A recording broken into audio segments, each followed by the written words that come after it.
Everything needs to become dummy-proof. Everything that you know in your head, everything you've learned has to have a system. This is where it is much different than your business. Is like everybody's under a lot of pressure, and so nobody could handle this business.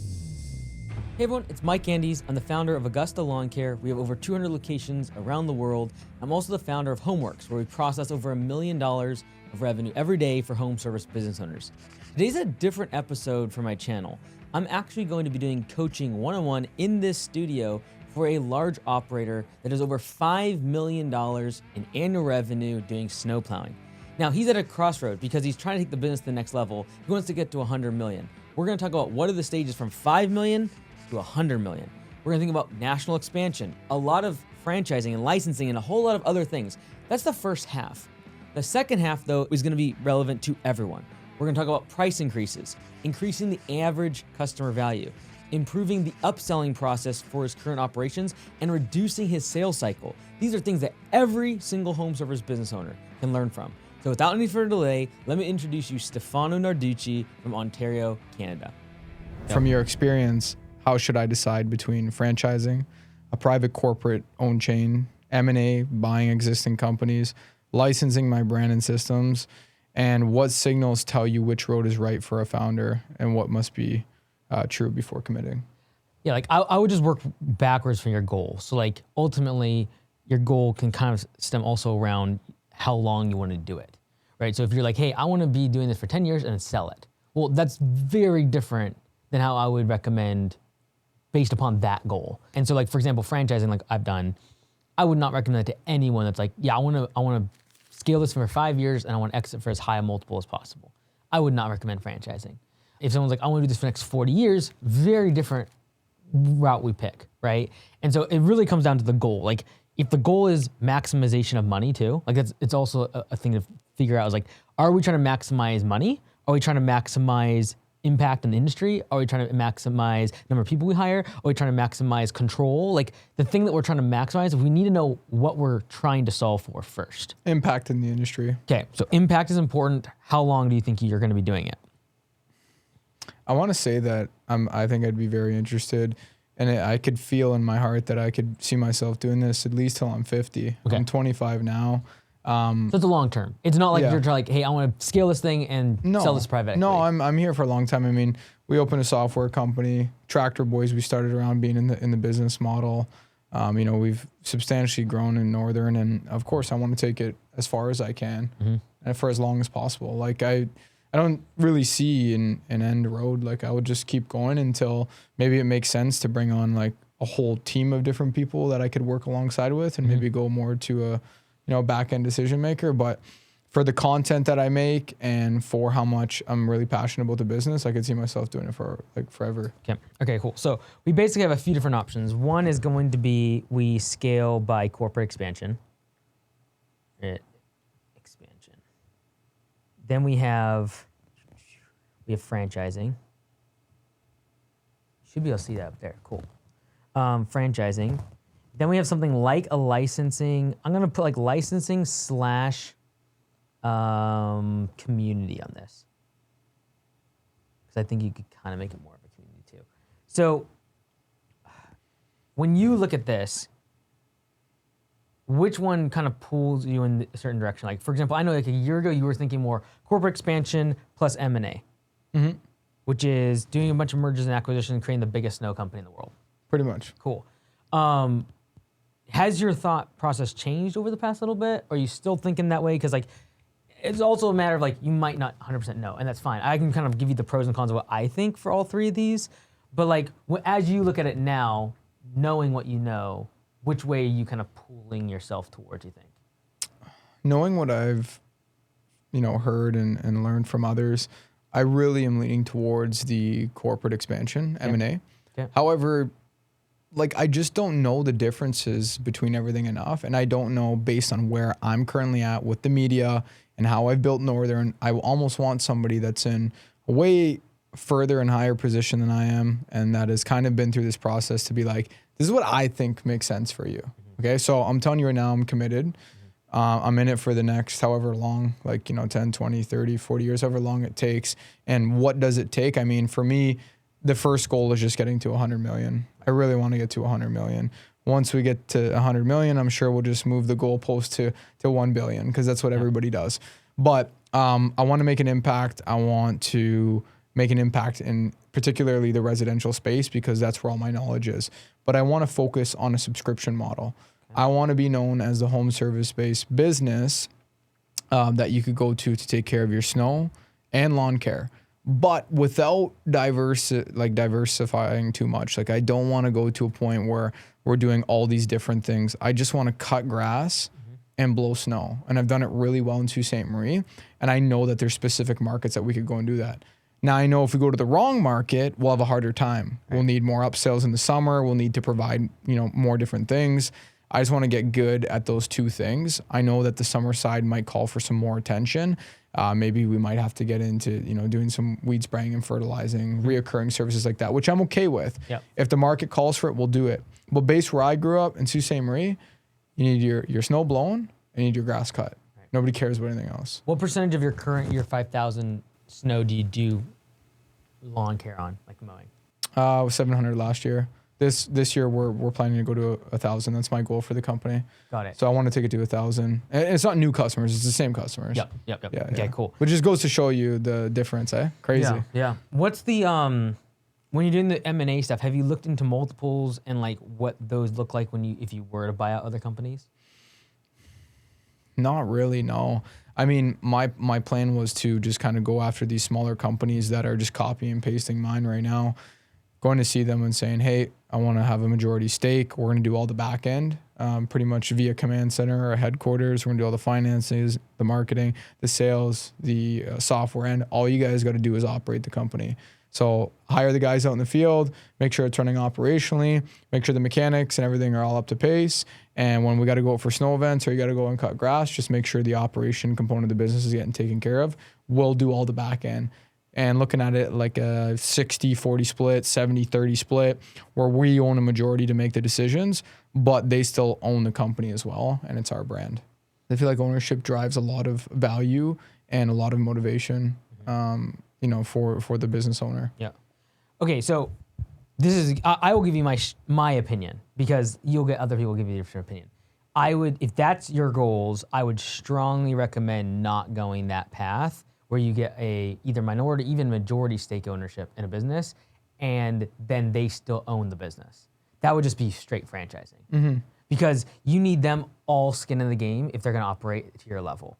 Like there's no way they're gonna get through last winter if they own 40% of the business. They want to own the whole thing. So franchising is the route. If that's what you're wanting to do, where you're like, hey, I want my brand, I want my system, my softwares, I want everything done my way, and you're gonna wear my brand. As soon as you say you wear my brand, you're basically a franchise in most states. And I'm assuming you eventually go to the US. So like, it's kind of like W-2 in the US versus 1099, like contractor. It's like, as soon as you tell them like, wear our uniform and show up at this time, and use our tools, you're basically, this is an employee, this is not a contractor. The same thing is true when it comes to franchise law. It's like, as soon as you say, wear this uniform and you must use these requirements, that's where it essentially becomes a franchise. And if you start saying you're a licensor, which is like, hey, you can use our brand and you pay us a certain royalty, fine. But as soon as you start saying you must wear these uniforms, you must use this software, you've got to do this, when you start making requirements, you become a franchise very quickly. And right now they're making a huge push legally to get licensors to become franchisees or franchisors, because it's kind of like the whole employee versus subcontractor thing. It's way easier. Like there's way less legal tape around licensing. It's basically like, hey, Northern Snow, here's all the things that you get. You get our ads, you get our software, you get plugged in our backend. You can scale that so fast, and then they can just use their own brand name, right? So Billy Bob Snow, like, okay, great, yes, I want to pay you $2,000 a month, and I'm going to be plugged into your backend software, all of your systems, all of your training, all your ads, all you do with your operations. You're going to take a lot of the phone calls off my plate, charge me a per minute rate. Cool. That'd be the easiest and fastest route to make money. I bet you could get 20 to 40 people to do that in a year, and that is, don't change your brand. We take over a lot of the back-end stuff for you. We get a cut of it, or a flat monthly fee, and you keep your own name. That's a licensing model. That's Gym Launch. That's what Gym Launch did. Gym Launch, yep. Right? And so I think that's the fastest route to make money. If you want control, though, and you're like, I want our brand on the truck, on tractors. I want to be able to consolidate a lot of buying power. I want to be able to have uniforms on the guys, and like the brand of Northern Stove becomes big. Kind of like A1. That's franchising. Yeah. Well, like A1, you talking about Tommy? Yeah. Like Tommy, like from a regional perspective, is relatively small because he's gone corporate expansion. He owns 100% of it. He owns every dollar of revenue. I think he has private equity involved, but like they own that revenue. But the expansion rate is so much faster if you say, hey, can I get 20 people to start their own location tomorrow? Because if you go one by one, you will be in 20 years, let's just say 20 to 30 locations. And you'll be doing fantastic. You'll probably hit $1 million, $100 million doing that strategy. But that's the hardest, longest road. I don't know if it's the hardest. I think that it is not taking advantage of your biggest asset, which is your media. And so that's what we want to tap into, because if I could tell you one thing that I could see myself doing forever is that. I found a really good stride in that. It's like, I just love it. Like I have a really good time doing it. It's so effortless to me. And I could see myself just pushing that agenda. So I want to scale the business around that. That was the whole point of making the media company. Yep. You know, it wasn't about, well, it was about sharing the journey as an entrepreneur. It definitely was about that. And just, hey, showing off some of the things that I know and look at me scale my business. And these are the things I know, and take them away. And I always did a mix of entertainment in there too. Yep. So that's why it always kind of stuck. And then once it started gaining traction, I really seen the opportunity of being like, wow, this is how I'm going to scale the business, because I'm going to get attention through this. I'm going to find other companies that I could acquire and or merge with, partner with, franchise, whatever. I didn't know which route to take to scale, but I knew that this tool was going to help me get there way quicker. Yeah, I think the thing that when I look at corporate expansion that it doesn't do is it's not tapping. So no tap into Moat. So I think that the Moat, and the thing that is your unique selling proposition is you have media. And if you went corporate expansion and you went mergers and acquisitions, you would drive deal flow from the content. Yes. But again, maybe 1% of your audience is in the markets that you would actually want to first target. So it's such a delayed gratification. Like it'd be like probably 15 years before you're targeting all the north of the US and all of Canada, to where you could actually fully utilize the impact on the media. Whereas tomorrow, if you said, hey, if you have $50,000 and you're able to have be able to get 2 tractors, you can get started the franchise, you could potentially have 20 locations next year. And so the franchising, I think, might be, and I don't know if I've ever said this to someone, might be the move for you. Why do you say it like that though? Because it's the hardest. It's so hard. Because I heard you on Tommy Mello's podcast. It was a good podcast, and this was one of the questions I did have for you. Was like, if you were to rebuild Augusta, how would you do it? Based on what you know now. If you were to rebuild it, because if you were to tell me that, that's going to help me more than anything. Because if you're telling me to take the franchise route, I know there's some points along the journey where you're like, I wish I would have built this differently. And I could say the same about my business for other things that I wish I would have done. I would have established the Moat sooner. So the Moat now is things that are hard to replicate. And that's where you always struggle when you're first getting franchising, is because why should they join Northern Snow? Culture is disgustingly hard to replicate. Right. Also, culture replicating in their business, that's when they're the leader, hard. That's what I'm saying. Yeah, that's the most difficult thing. I was told that by Dan when I explained to him, because last year when I went to go see him in the summer, it was the same thing as like, Dan, I want to scale outside of Sault Ste. Marie. And acquisition.com, same thing. I want to scale outside of Sault Ste. Marie. The advice from acquisition.com versus the advice I got from Dan was completely different. Yep. Dan explained to me that you, as a leader and as a culture driver, need to go to each of these locations if you plan on doing them, whether it's franchising or owning the whole thing, and you got to instill your culture and all your procedures manually in person, because it's different than just doing it over a camera, over a phone, or et cetera. Like, you need to actually go and do it boots on the ground. That was his advice, which was, I was shocked to hear that, but it makes sense from a cultural perspective, you know? And then the advice I got from acquisition.com was nail it before you scale it. And if you want to go the old school Panda Express route, I mean, like, go for it. You could do it, but it will take an extremely long time. Yeah. And I think the thing that I'm focused on there, because I would agree for 99% of people that say, I want a franchise, I say, don't do it. I say, go the Panda Express route. The reason that 99% of them, I say that to those, they don't have an audience. And right now, you have nothing to give your audience. Like, unless they don't want to come work for you. I have so many people who want to come work for us. Right. So many people who want to start a business. I've actually have people asking me like, hey, like pretty much in so many words, can I just work with you guys and like copy and paste it in my hometown? Like it would work. Right. And so that's where it, like, I think the franchising model could work. The downside that no one sees is they just think they're going to like put up this franchise disclosure document, pay $100,000 for legal fees, and start selling licenses. And that's somehow done. Once you enter franchising, it's a different business altogether. It has nothing to do with snow. It has nothing to do with tractors. It has nothing to do with maintenance. It has nothing to do with repairs. It has everything to do with owner psychology and training them as leaders. And that's the part you switch businesses. Like here, you don't see any lawn care stuff. No. There's no grass, right? Like, we're not in the business of grass. My life changes too from a media standpoint. Everything changes. And everything you say now on the media will be picked apart.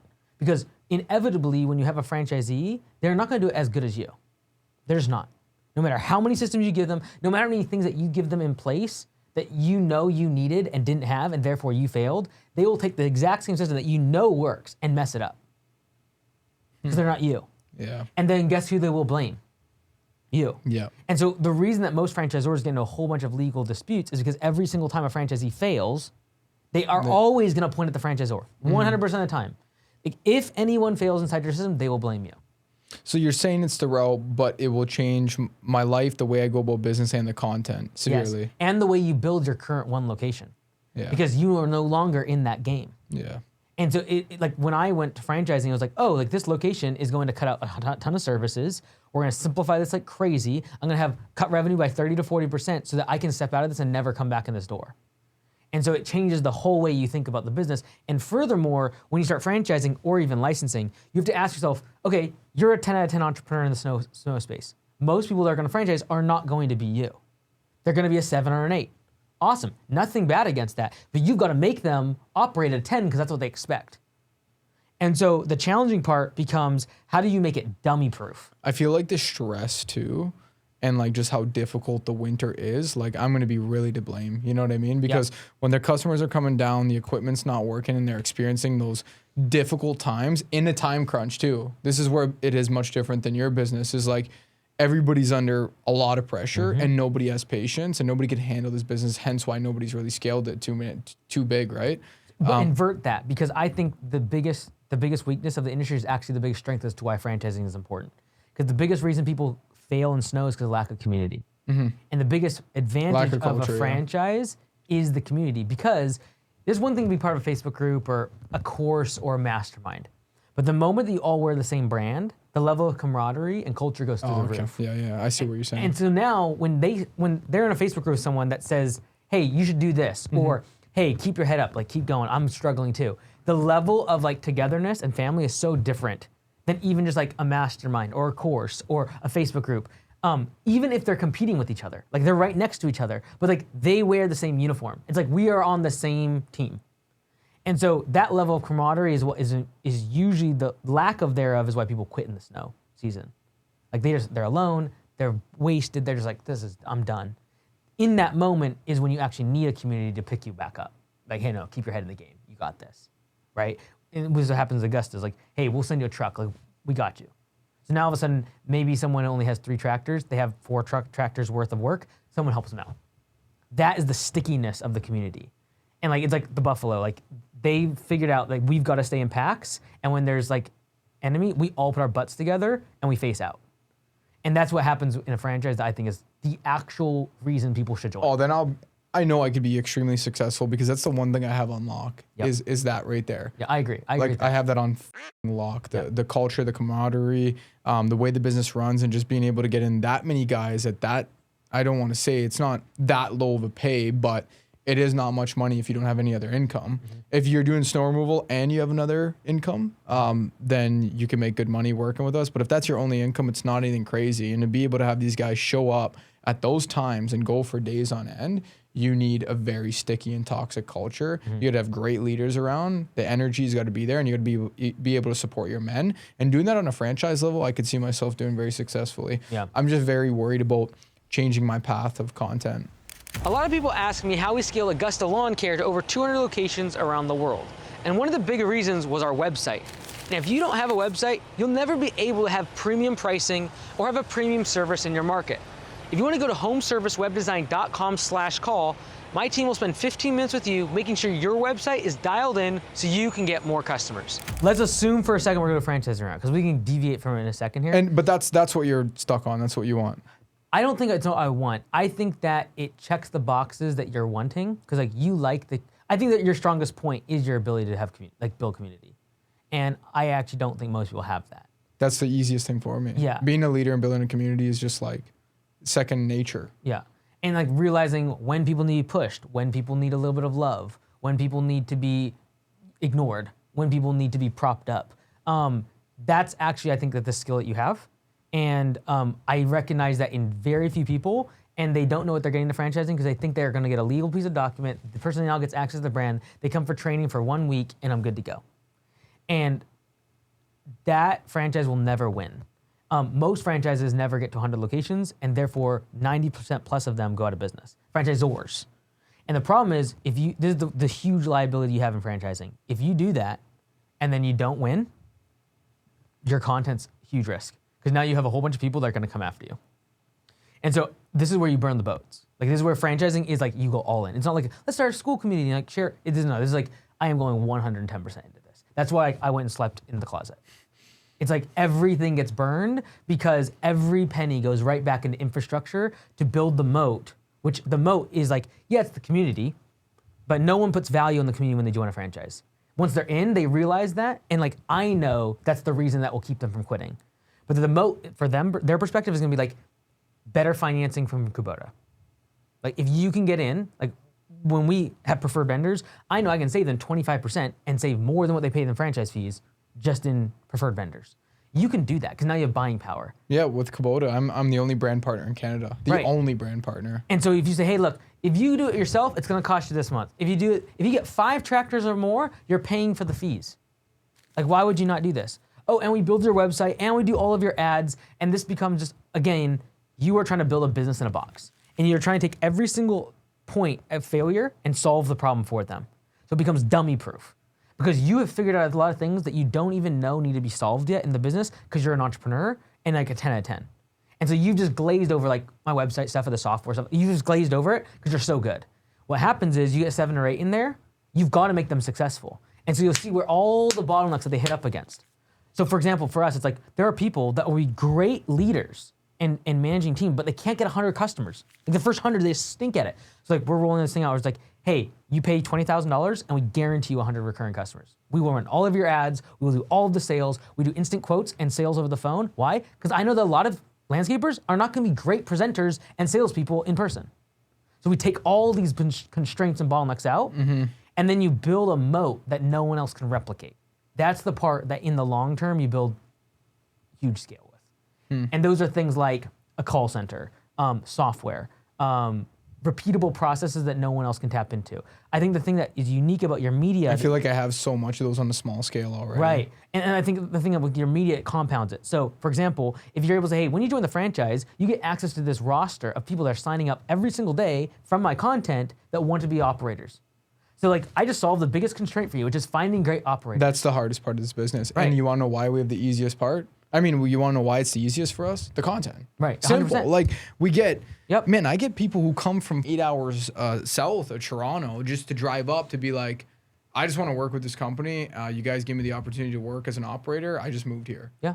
Or I brought in, example, Gio. He worked with Amazon in Ajax, and he came in and he's been absolutely exceptional, and he's seen the content. My GM and partner that I brought in, he wouldn't have came in if it wasn't for the media. Yeah. The media was what got him sparked. Yeah. He's like, oh, that is going to take this way further than where we are. And so by having the content that stays even more entertainment, for example, you have a huge audience that you might get thousands of operators now sign up. Because now you have the distribution. Let's say you get 10 or 15, 20 locations to get started.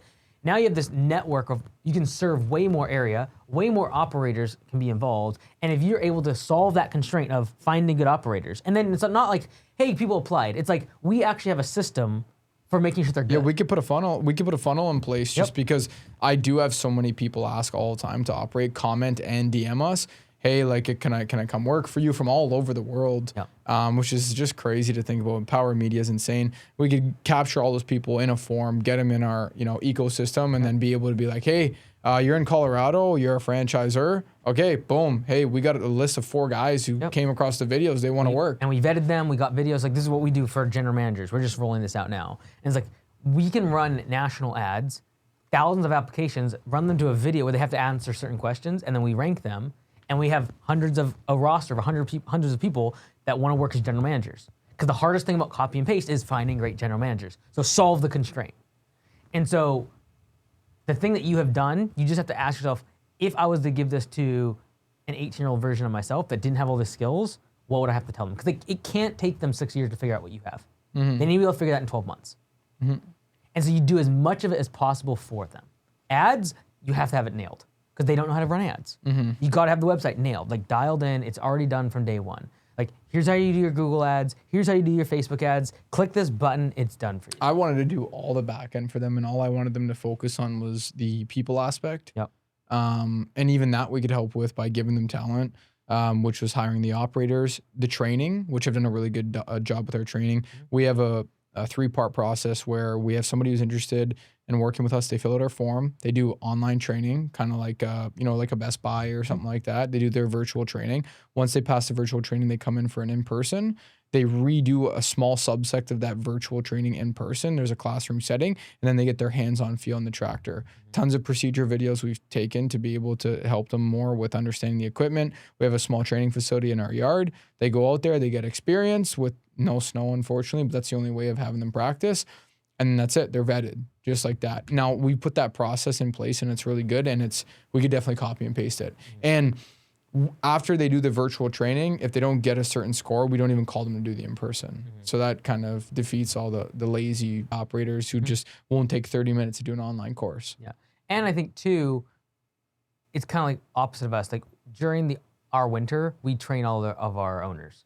So like what you could do to slow roll in this is during your 6 months off, that's when you have people coming out for training, right? You have groups of 5 or 10 owners. You already have the shop space for it. So it's like day 1, we're going over sales. Day 2, we're going over hiring. Day 3, we're going over operations. Day 4, we're going over systems then the software. Like, and you just create a training. Like everything needs to become dummy proof. Everything that you know in your head, everything you've learned has to have a system for it. And it's like not like conceptually, for example, like people at Augusta, like multiple locations. Great. We just sat down the other day, Nick and I, for hours and like create like, no, like this is your budget. Here's exactly what you're gonna spend. Here's day 1, day 2, day 3, all you did to day 90. Here's a 30, 60, 90 day for your general manager and for you. Here's the comparative notes you're gonna have together. Like every single thing has to be dummy proof.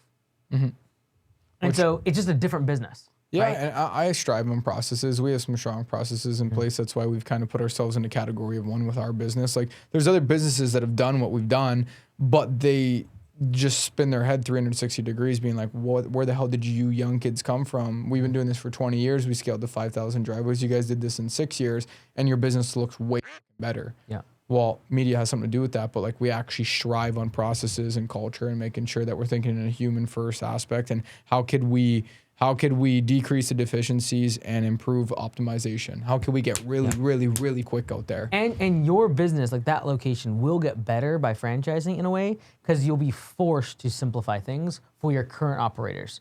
When you get operators who are no longer being taught by you, you'll have to make the training better. I did one thing right, Mike, is I knew that I wanted to scale this past Sault Marie right around 500. So every single thing I've done for the company, I've always thought in a mindset first of, is this scalable? If it's not scalable, then I don't give a to waste any time on it, or I don't care to pursue it, or I'm going to just think in a way different frame. So I have built a business around that, hence why, you've never seen probably a company that is scaled to 5 million from the home service space that just does snow blowing. We don't even do walkways, sanding, salting, nothing, just snow blowing. Because I seen that making sure that we really simplify the original location will make it a lot easier to scale. Or am I missing something there? No, you're right. I think too, like, we cut grass too, but that's it. We cut grass and snow blow. Yeah. Like it's simple. If you get to 10 locations in your first year, be super valuable because you'd be able also to generate revenue during your off season. So if you think about like your current operation doing 5 million, it's gonna take you a while to get there from a franchising perspective. But if you think it was like, hey, during those 6 months, I'm really focused on like growing my team. I got my own stuff. Like it's a big business. But for 6 months of the year, I train people. I get them set up. I give them all the steps for setting up their bank account. Like it's all the little things that you don't even think about now that you have to now think about with franchising. Like how do they set up their business license? How do they set up their taxes? How do they set up like running payroll? All these little things. You just create the system for it, and then you plug people into it. I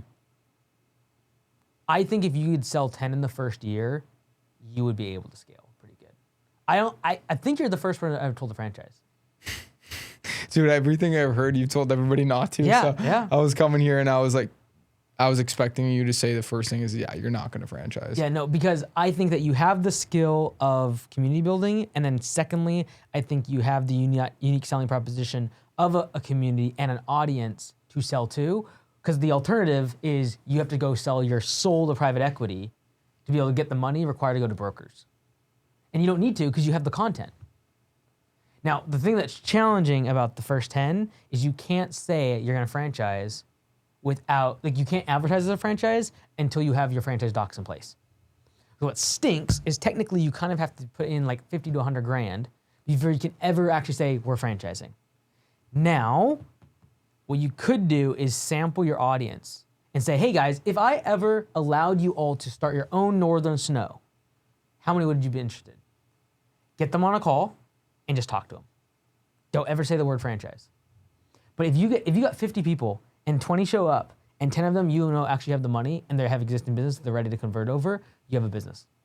So that's what I did with Augusta, is I just put a post up like, hey, if you want to join Augusta, if you want to be part of Augusta and what I'm doing, like wear my brand, let me know. And I guesstimated that I think I could get 10.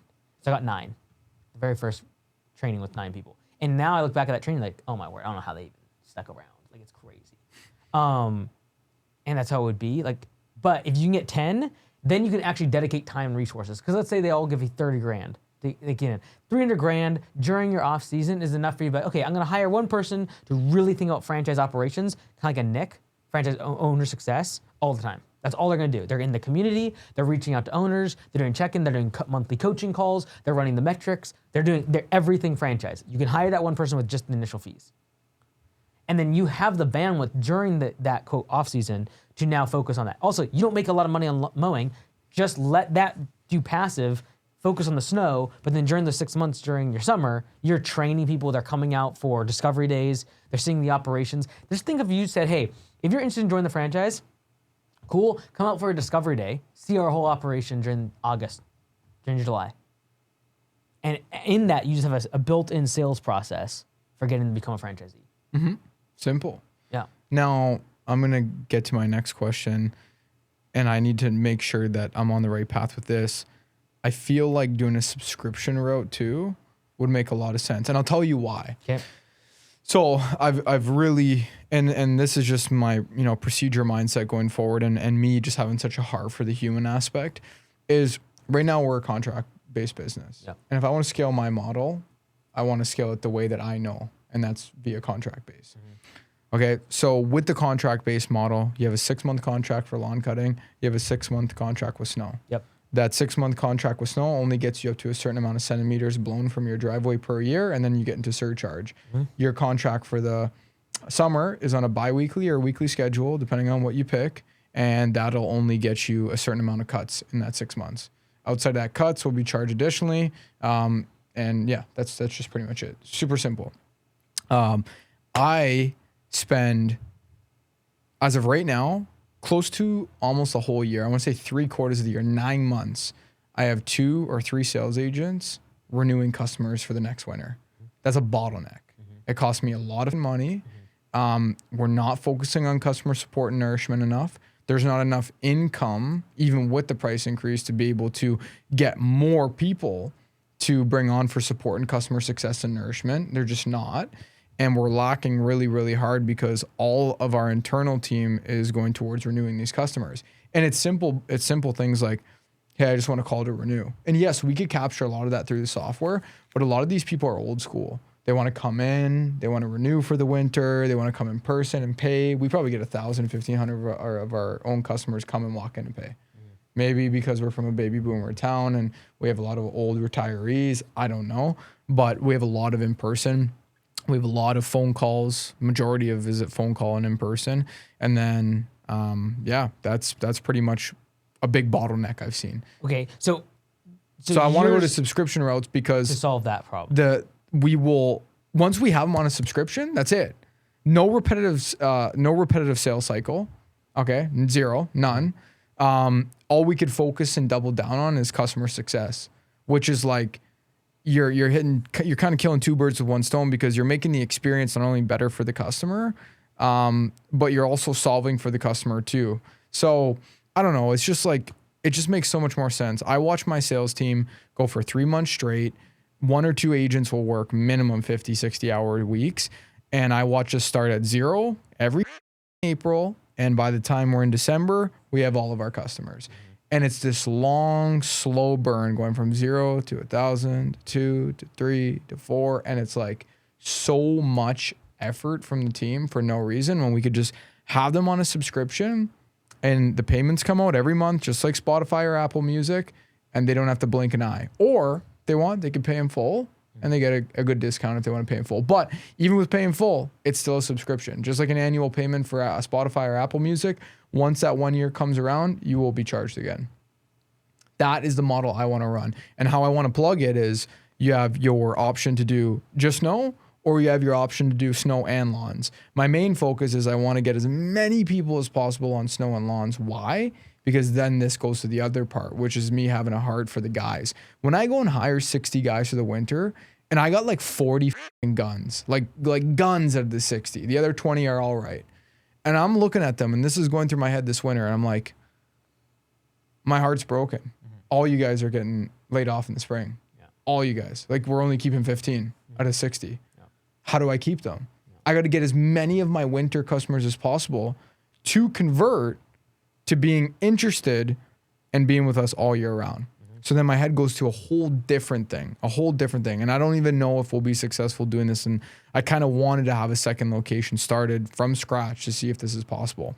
I'm going to go with a subscription model this spring in my current business. First time I ever did it, where I'm going to try and get all of my 5,000 customers subscribed for their snow removal. Now, out of those 5,000 customers, we are going to work our asses off as a team to get them on a subscription all year round for snow and lawn. Okay, we're going to try and do both. Yep.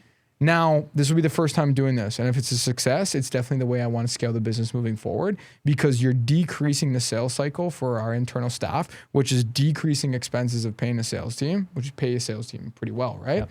And then on top of that, we could double down on customer support and nourishment. Then on the backside, operationally, we keep guys and assets, really good employees all year round. Yep. My biggest downfall has always been the operator churn. Mm-hmm. I get all these highly skilled operators and I build a team of brutes. And then by the end of the winter, they're all gone. I only keep 15, 20, 30% of them. Next winter comes around, you lose them along the way. They have full-time jobs, they go other places. And it's like we're restarting every single year.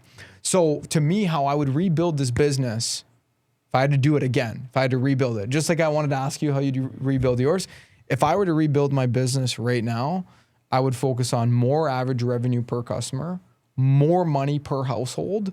And how would I accomplish that? I would look for high premium quality paying customers where I could provide snow services to them and lawn services to them. Even if we have to open up shoveling as an extra extent, even if we have to open up some weed spraying and mulching in the beds, whatever it takes, my goal and my focus would be to get 1,000 max, 1,000 quality paying customers that spend $5,000 of average revenue per customer per year to get us to 5 million, rather than 5,000 customers that we have right now that gets us to 5 million for only 6 months of the year. Yeah.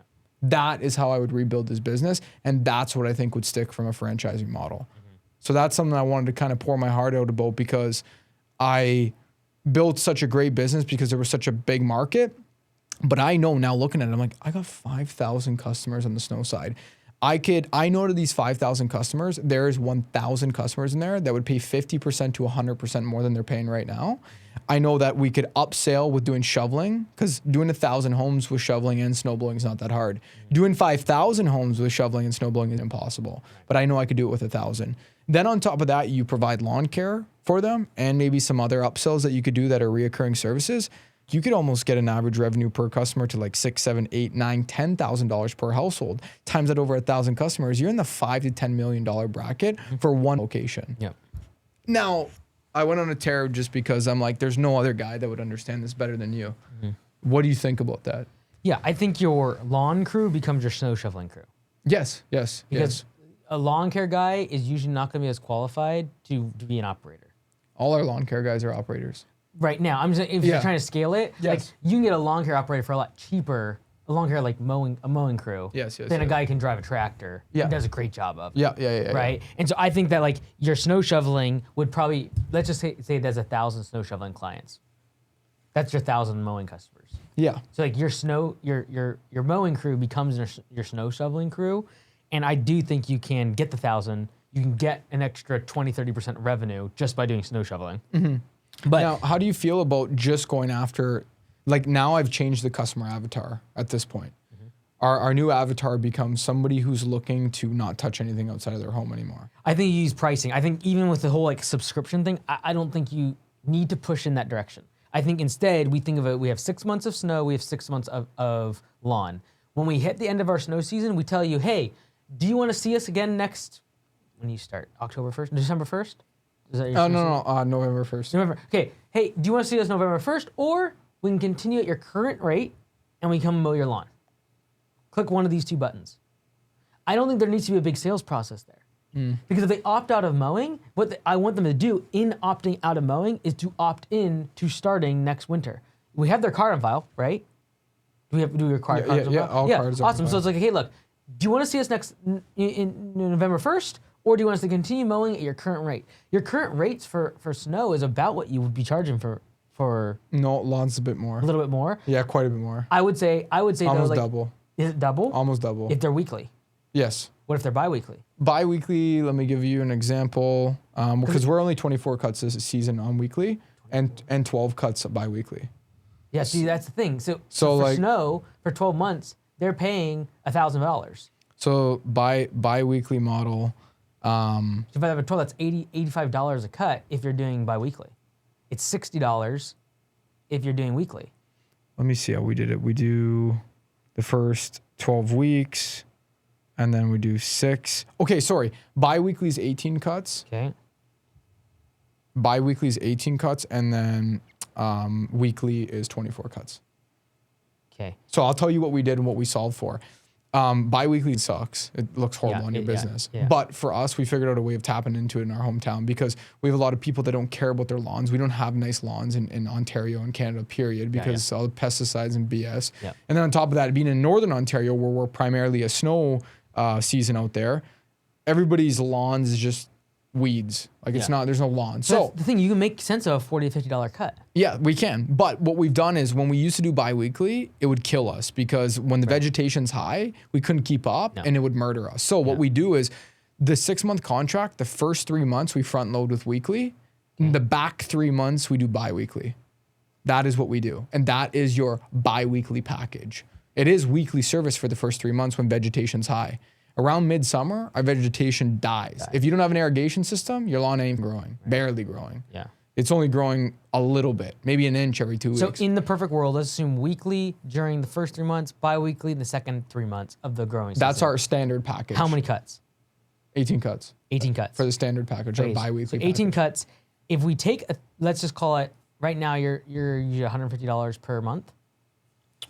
For snow, roughly, yeah. Okay, so that's $1,000. Our contract average over 6 months is $850. Okay. If that gives you. Yep. So if we take 50. So we're like 141. Yeah, so that's still before 50, tax. This is still $50 a cut. 18 cuts times 50, that's $900 over the course of. If you did the standard route. Standard route, and you just say that's how everyone is, right? So you just hit the end of the snow season and say, hey, you've been paying us $150 a month, making it up. Do you want to continue at that rate, or you just do the 6-month thing all the time? Every 6 months, like the whole renewal contract. Don't do it. Like that's killing you. Oh. The fact that you start from 0, you should be starting at your current number and working down as churn happens. Exactly. And that's why I'm very afraid of the subscription model. This is why I see snow guys wanting to do, because it helps from cash flow, especially because you got fixed expenses during the summer. But for 6 months, if you're charging someone, you are high on their priority list to get rid of. Now, hopefully they remember how painful it was last year to find you and get a good service. But when you're charging, like when you, like acquisition.com, they talk about like increasing the number of payments increases churn 100% of the time. That's why annual subscriptions are so much, they pay in full, we give a discount. Yeah, we do 10%. Cutting out churn. Yeah. Right? And so like, I personally feel like you have a week of sales in spring and a week of sales in fall. And that is, when I switch from snow to mowing, I'm telling every one of my customers, hey, but we can't, like for 5,000 customers to automate through an email of having them choose is like, you're only gonna get a couple thousand. Well, so, like responses, you mean? Yeah, because everybody's like old school and they want to use the phone or they want to come in person. Cool, that's fine. You could say these like come on this day if you want to come in person. So like, for example, if you said, hey, it's the end of the snowing season, you've been paying us 150. Does everyone pay up front? Or as some people monthly? What's the split? 90% pay in full. Oh wow. Okay, cool. That's cool. 90%. All right. Why? Because we drew a massive incentive around it. Cool. 10% off. Yeah. Or if you pay monthly, there's nothing. Cool. You paid us $900 for the past 6 months of snow. We were great. We were awesome. Let's go. Here's some of our happy customers. If you pay us another $900, you get priority for next year's snow. You get locked in, and we could take care of your lawn 18 times over the off season. Now, if you don't want that, that's totally fine. You can go ahead and prepay for next snow season now to get locked in your 10% discount. Okay. Like I'm either selling them next year's snow or I'm selling them this year's mowing. Yeah, not quite what we did, but basically at the end of the sales season, we would then call all of our customers, send marketing to our current winter customers and say, hey, would you like to sign up for standard or premium? Yeah, I never want to leave the sale in their court. No. I'm assuming they're going to start with you next year. Mm-hmm. And I want to just like... But explain, like, we have like over 50% of our customers pay in the dead middle of summer in full for winter. Yeah, so I'm going to get it like in April if they're not doing snow, if they're not doing, like it's 2 options. It's like end of snow season, great, you paid for the 6 months. Either A, do you want to pay for the next 6 months of lawn care, or do you want to pay for the next year's snow and get 10% off? I think that you're going to get, because right now only about 15% of your snow customers are doing lawn. I think you'll get 25% easily, like which is a double. You get to about 1,200 recurring customers if you just make it really simple by saying same price. As soon as you say same price for a recurring service, you can double your conversion rate. So when we went from, hey, we're mowing your lawn, to now during the winter we say, we're winter services.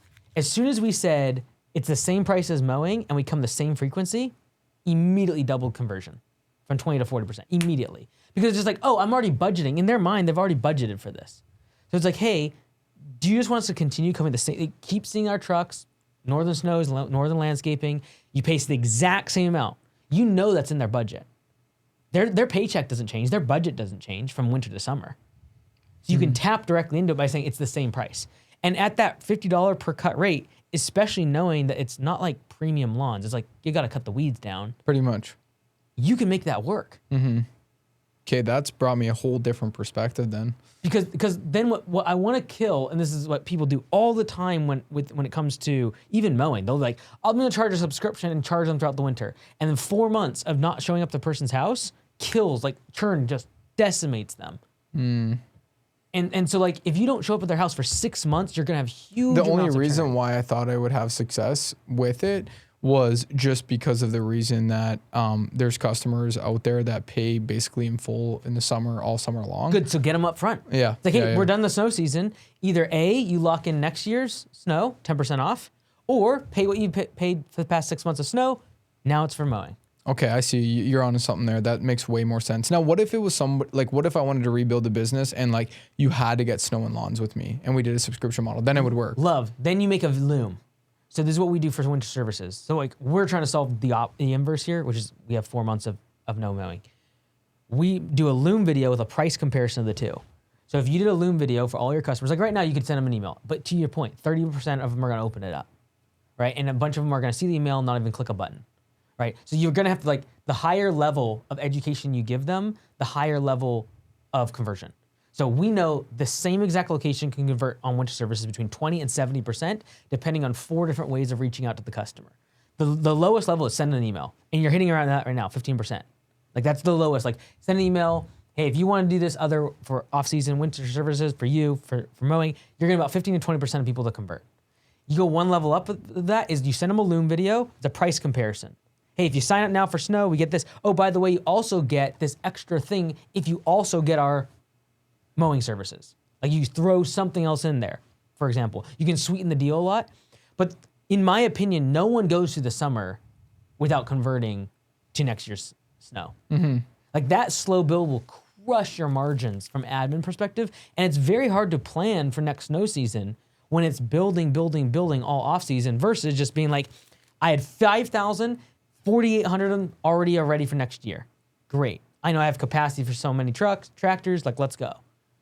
It's gonna be a very pointed 1 to 2 weeks of conversion versus allowing people to like, hey, we're done snow. Thank you for the great year. And then 2, 3, 4 months later, they're coming in asking for snow again.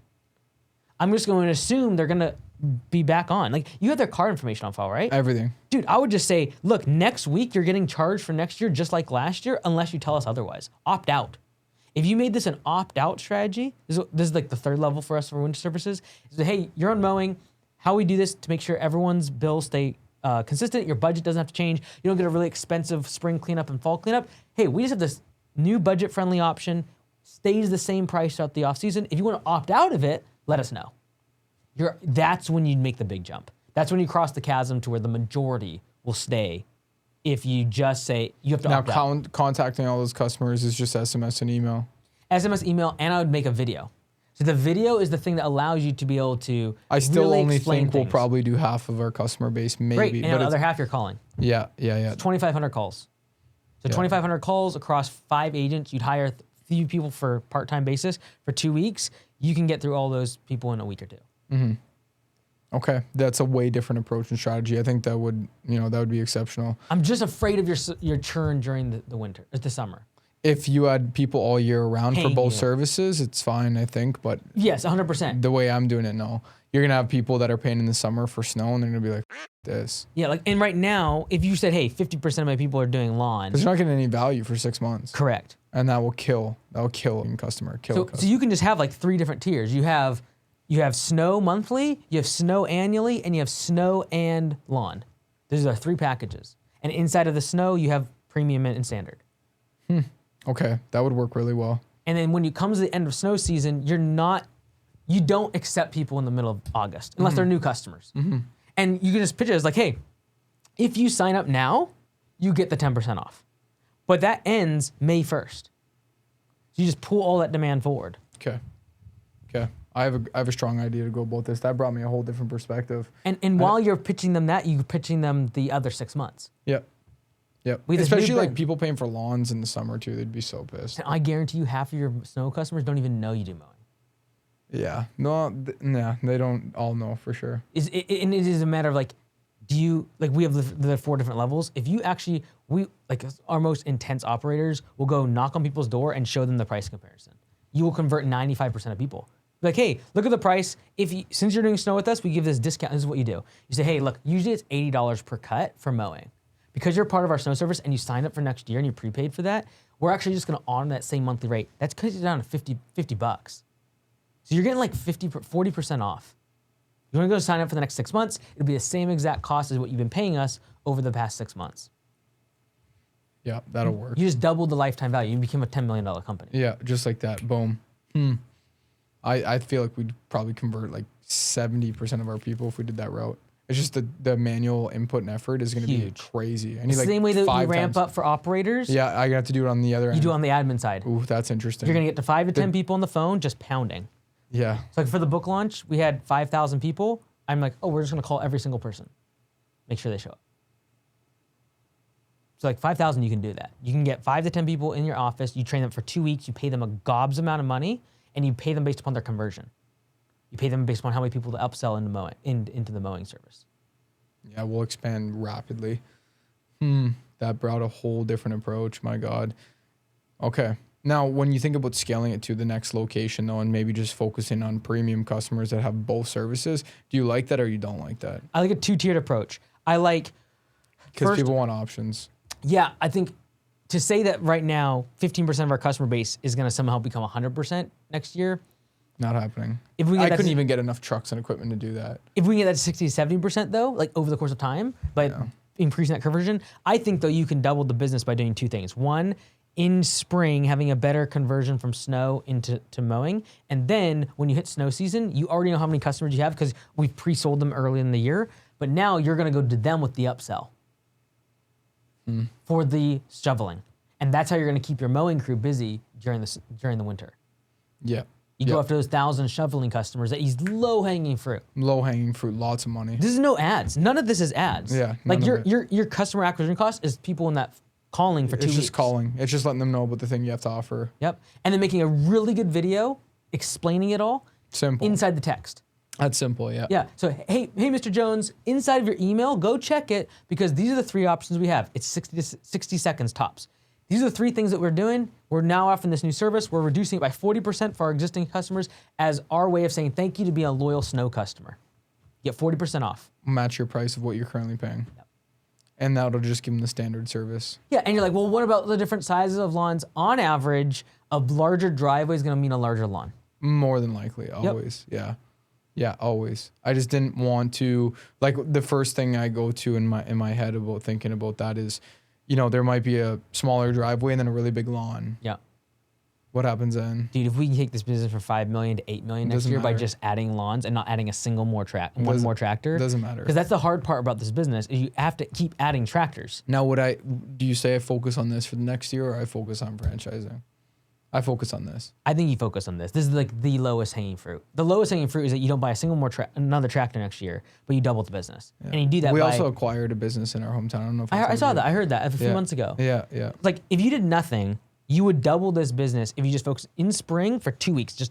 You really nailed. I would do a test group with 100 people. Like spring cleanups too, or just cutting grass? Just cutting grass. You know, you want that recurring. You want that this flat spring cleanup's monthly. a bitch, man. Yeah, it's again another spike. Yeah, and it's just there's not much there. Yeah, it's like leaves too. Like it's like cool little quick upsell, little bit of money. We're also trying to match the price of snow, right? So I just wanted to be like, we cut your grass. We cut an edge. It's really basic. We do what we do. Now, what if I want to go for a price increase in the spring? For your snow. That's when you bake it into your spring sales pitch. Okay. Hey, we're doing a price increase next year. You can lock in next season for snow now by paying in full. Also, because you've been a loyal customer, we'll honor your price for all of the mowing as well. So you very well could double your revenue in that right there. Okay. So we want to honor your price that you currently paid for this past winter. Yep. If not, the prices will be going up after this month. And at the same token, we wanted to let you know that we could cut your grass for the whole season, the next 6 months. You don't have to worry. We can match it the same as what you pay for your snow. And oh my God. And you're doubling the revenue. Yeah, and usually that's $80. Usually that's $80 per cut. We do 18 cuts. That would usually put you at around $1,700 for the year. We're gonna honor your price of mowing that you've been paying for snow, so you can budget this in twice a year. Mm-hmm. We're gonna say it's $900, 18 cuts. Make the payment today, and then I'll also lock you in for next. That's brilliant, Mike. That'll take it for sure to. I don't know. I feel like we could probably go from 5 to at least like 7 or 8. And then in the fall, now you have all those people locked in, you go to all of them and you say, we are now offering this new service for shoveling. And you upsell those people who just gave you money. Now, shoveling I can't do as a contract. I have to do it as a per time. How could we bake that up? Just card on file, hammering it once a month? Okay, why can't you? Because it is so much money that I found that with the customer's brain, the way they work, when they see $30 per time, rather than, because it's like double the price of what the driveway costs. Mm-hmm. And people can't justify that when they see that upfront cost. Mm-hmm. When they see it baked into a monthly, you'll be okay with the driveway. Mm-hmm. But when they see that full cost for the 6 months of the year for their, place to be covered for shoveling, they get really turned off. Plus for us, if it's a heavy snow year and we do it on a contract, we could be screwed. We won't make any money at all. We could just put in a contract in place. So if we go over a certain amount of shoveling times, then we could just charge you additionally.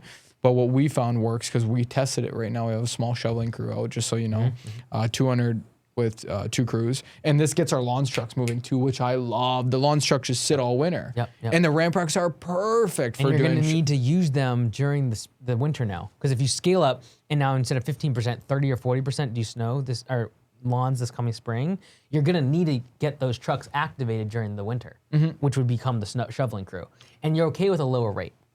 Like, this is my opinion.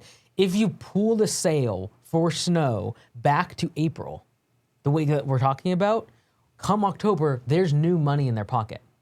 And how you pitch this is, their biggest request at Northern Snow has always been, can you please shovel my driveway? Yep. We're offering for a limited number of customers this service at a one-time cost, and it's the same as your usual rate for your driveway. But we also do and then you have the other limits. That's where you get 1,000 people. Yeah, if we did 1,000 people, here, I'll just give you an example. So a small residential walkway to be shoveled, and we have to shovel in front of the garage door and push it into the driveway because the tractor can't get close enough. Yep. You're looking That's at, probably your biggest complaint. it is our biggest complaint, yeah. We don't get close enough. We can't. I'm like, Damage everything. I mean, like, for most people, their biggest complaint is their lowest hanging upsell. So our biggest complaint, Like, I had to shovel my entrance and in front of my garage door for the last several years because the tractor wouldn't get close enough. I hated it. and you would pay whatever. I just know. I was like, man, I'll why pay you can't- twice as much if you just move this. Yes. That's what other people are thinking. So you pool the money though that they're currently already, like, that $1,000 is already going to you. Get it in the spring so that when the fall comes, you say, hey, we've heard you. We've surveyed our customers. The number one request is XYZ, their biggest pain point, the same way it was for you. And say, we are now offering this to only our existing customers. Do you recommend I put a survey out saying, hey, if you paid the same price for your grass, if you pay the same price right now that you're paying for your snow, would you pay it for your grass? Should I do a survey doing that? You could do a survey on like 100. I wouldn't do it on everyone because when someone has a problem and they see a solution, I want the first thing to be transaction. I don't want to be like, oh, do you want this? Okay, great, let me go get it. I want it to be, do you want this? Yes, cool, here it is. So I would test it, yes. I would probably send it to, like, let's say 100 customers. Like, hey, if we were offered this, would you do that? Again, someone's saying they're going to buy something versus click this button. So when it's not, because we have a dead time in our sales cycle right now. Yep. When it's not snowing right now, my guys should be working those phones, signing people up for lawns. Right now. When is that? Right now. So when it's not. Oh, this is dead time? When it's not snowing. Oh, yeah. When it's not snowing. Yeah. Our sales guys are doing nothing right now. Yeah. 100%. So I should start now. We end the snow season. You've already paid all the way up to April 1st. For only, this is how you can totally sell this, dude. For only our existing customers that are loyal to us, we are offering mowing. We're doing this because we don't want you to have to keep the mowers and all the rest of it. So you sell them now, and then the same way you have dead space in the middle of summer, and you're usually doing renewals on snow. No longer. We pulled that forward to the spring. Now you start focusing on shoveling. Oh man, dude. Yeah, I could take this. If I did all that with the 5,000 customer base, we could take it to. You could double the business. You could take it to 10 million for sure. Absolutely take it to 10 million. Which is exceptional. All you have to do is take a $900 customer, make them 1,800. You just doubled the business. And you can easily get there by getting 50 to 60% on snow and 56. Let's just call it 20% even, 30% on shoveling. Okay, so let me walk back now because now I got a different agenda. So my agenda was to bring this new subscription model forward. Plug it into the business, see how it does, and make it part of the copy and paste model for the future scaling outside of Sault Ste. Marie. Now I'm gonna double down on my current location. I'm gonna try and double the revenue, let's say, or maybe 50% increase on the revenue. And I'm gonna try to get way more lawns customers so I could keep way more operators around all year round, and I can make a better sales cycle, increase LTV, and just make more money. Ultimately, just grow a better, bigger business and keep our customers more nourished all year round. Now, what does it look like after that? Once I got that nailed down, say this takes me a whole year and I'm like, I come back to you like later on around this time or closer to fall and I say, hey, Mike, listen, look at what we did, man. Took your advice. We got 2,000 lawn customers, let's say, which I don't even know how we'd be able to get enough trucks to do that, but I'd figure it out, I'm sure. Hey, Mike, we got 2,000 lawn customers we converted, which would probably bring up our revenue by, let me just do some basic math. If we only convert, let's say we converted 2,500. I was just say half. Let's be fair with half. We do 2,500 lawns times 850, or 2.1. Yeah. On top of the 5 million we already did. And then you add another million for shoveling. That's how you get to 8 next year without buying any more tractors. You scared me. You just freaked me out. And that is all without any more fixed costs. Yeah. Besides the trucks. Yeah, we new trucks, but I've taken a lot of advice from you over the years. You'd actually be very proud of us. We make our own custom ramp rack. We just figured out how to do it. Cool. Because we're in Canada. We get shafted bringing the ramp racks over. Yeah. Oh yeah, that's brutal. We pay 14 grand CAD for one.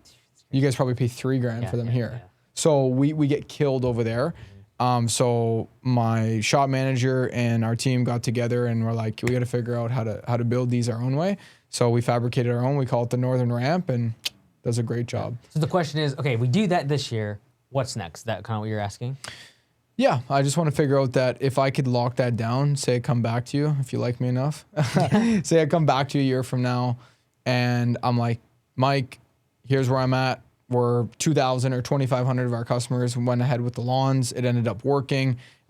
We kept more operators all year round, and we just built this better business with way more top line revenue. We go into the shoveling. What's it look like next? Then maybe next 2027, I'm looking for my franchisees. Yeah, and make the model work at 300 customers. That's the objective. Like nail it at 300. Yeah.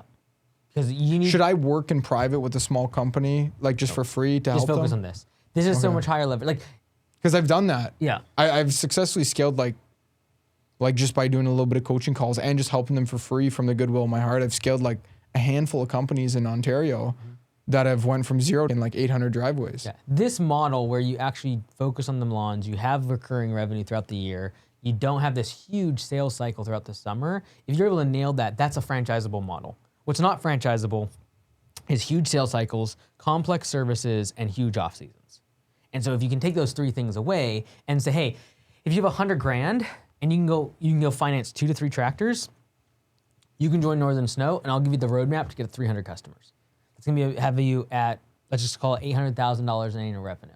Good revenue too, if we're doing both. Now, you still recommend I go for those higher snow markets that have a true 6 months snow, 6 months lawns. I target those Yeah, and markets. you can always down the road branch down. So keep going more south. As is like, well, there's only 4 months and 5 months. Like you can always come down. But your objective is nailing the part that most people don't know, which is the snow. But Yeah. you've got to fill that other gap in, and then make sure they don't need 2 salespeople Yeah. to make that happen. Yeah. No, I feel like the lawn side is like, it's just so much easier, you know? Like it has its problems for sure, Yeah. but like, I mean, if you could do the snow side, the lawn side, it's a walk in the park. Yeah, and you just tell people like, oh, you want to join for all throughout the summer when people calling in for lawns? Hey, no worries. Just know that you have to also sign up for our snow. We only do our snow customers during the summer. Now, you are not concerned at all that some of these prices that these customers pay for their driveways might be too cheap compared to their lawn. You're just like, hey, Steph, other properties will make up for it. If you need $2 million in revenue next year by adding in lawns to your existing customers and buying a few more trucks. Yeah, all we'll need is trucks, some more zero turners, and then that's it. The fabrication for all the ramp racks. I go the route of buying old like city trucks for $5 grand. Yeah. Clean them up, throw a wrap. And with the trucks, those trucks you'll also use for the shoveling. Yeah, so like man, brilliant. those assets that you purchase will be fully utilized year round versus the tractors that sit there for 6 months of the year. I have seen some people, by the way, do lawns with the tractor thing. Can get really expensive from a maintenance perspective because it's just so much more cost per mile, especially if you're doing $5,000 trucks. I'd stick with that. But like, I think that you adding $3 million of revenue between snow, shoveling, and lawn is the highest leverage thing, the lowest hanging fruit I'm gonna do it by far. I'm gonna do that. I'm gonna do it. Because like, you will figure out all these other things that I haven't talked about. Like the incentive plan for the people on the phone needs to be nailed down. It's like your manager gets incentivized based on the aggregate number that's committed to next snow season by April 1st. They get an incentive on that, like a big sliding scale. The person at the top. Then people that they're managing, they get based upon their conversion rate of selling that, as well as how many people they get to upsell into mowing for the rest of the season. And will there be 5 to 10% of the customers who their lawn is way bigger than what their price? Yes. And at the end of the season, you're going to note that in their account, and next season, you'll tell them. So spring and fall cleanup, do I still take that on or I wouldn't. get rid of it? I would just get rid of it. For real, eh? Mostly because you want prices Dude, to be the same. I have 5,000 customers. We only do 100 leafs and 100 springs. That's it. Yeah. Out of Yeah. 5,000. Yeah. It's junk. You just want to convert the same pricing. Like I just know when you say same price as mowing or same price as snow is going to be mowing, you'll immediately double your conversion Our only upsell then is shoveling. in the fall. That's it. Yep. In summer, it's just we cut grass. Yep. Now, what if we get to a point where there's some people are like, Oh, cool. You'll match my price for snow. I want the premium. The weekly. I want weekly all year. I don't want your standard package. Because our standard package would essentially be the 18 cuts that would then match their price they paid for snow. Oh, I see what you're saying. Do, So if they wanna do we go up for use it as an premium. upsell? So I would use, in the fall, I would upsell premium to people who have not already purchased it and snow shoveling. Okay. It's like, hey, you already paid for your mowing. You've paid for this whole year of standard. If you want to upgrade to premium, or if you want to add snow shoveling, here's your two options. Okay. Yeah, no, because all I'm thinking through my head is we have some customers right now from the snow side who have paid standard prices, and we have customers who've paid premium. Mm-hmm. The customers who've paid premium, we could just match that and say, hey, we're going to give you our standard service for lawns by matching that. But that standard service for lawns is not premium. And then for the customers that on their winter side who paid a standard price, I can't give them standard mowing at that. Here's the asterisk. I think that if you did the first, what we've talked about so far, down the road, you do have a standard and a premium for mowing too. The premium would include the cleanups. Okay. So the same way that someone's willing to pay twice as much for the premium, they would say, hey, you also, for the same price you pay for premium, because if they're a premium customer for snow, they're going to become a premium customer for mowing. Okay. And they're going to want their property cleanups done. Yeah. That's how you 4x revenue on someone now. Mm-hmm. You go from standard to premium, and you go from premium snow only to premium lawn that includes the cleanups. Okay. So right at the end of that cycle, we ask them if they want to pay in full, or they could just continue with the monthly payments. Yep. And then we could add to those monthly payments by adding on. Okay. Yeah, the only thing where it gets cloudy for me is any of the standard snow customers we have right now. I would then go, hey, are you interested in getting grass cutting? It would be higher than what they're currently paying. If they are going to premium lawn care, is that what you're saying? No, standard. Why would it be higher? So this is what I'm trying to think through, right? Okay. The average number I gave you of $850 per driveway is an average between standard and premium. Oh. Okay, so here's something to know. 30% of our customer base is standard, 70% is premium for snow. So out of the 30% that is standard, they pay on average about 15% less than a premium. Oh, that's not bad. That's not bad. That's not a lot. No, it's not a lot. But when I go and do the upsell to keep them there for lawns, I would just do the standard package for mowing. Don't even get involved with spring cleanups. I was thinking that premium was like double. No. But the difference between standard and premium for mowing is premium mowing is an extra 6 cuts. Standard mowing is 6 less cuts. It's 18 versus 24. So for my premium snow customers, do I just say, hey, I'm going to match your price and give you premium mowing? They might not need weekly mowing. A lot of them don't. Sault Ste. Marie doesn't need weekly mowing. There's only one sprinkler in each residential lawn per like 500 homes. Yep. So the problem for me is that if I have a customer who paid standard and they paid a cheap standard price, and I say, hey, I'm going to give you standard mowing with that, I might really shoot myself in the foot. Yeah. So then again, your biggest complaint will become your upsell.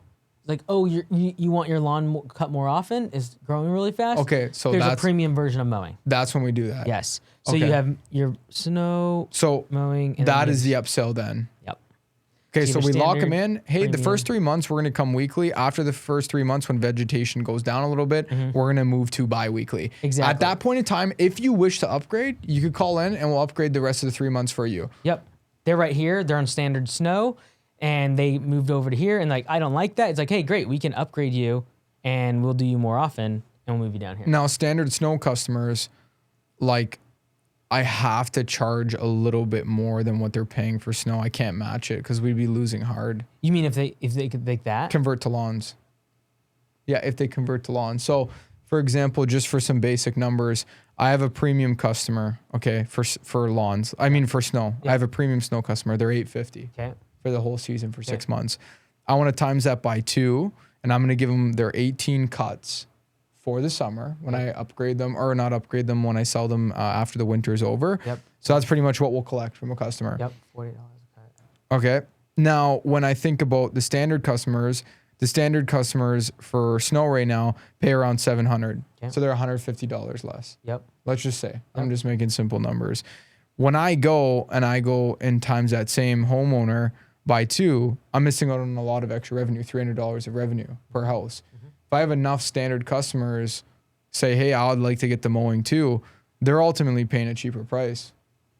They are, but what you could do is just have the 2 different, like the 18 versus the 24 cuts. So the standard mowing would just get the 18 cuts. You could do the 24 cuts for premium. Okay.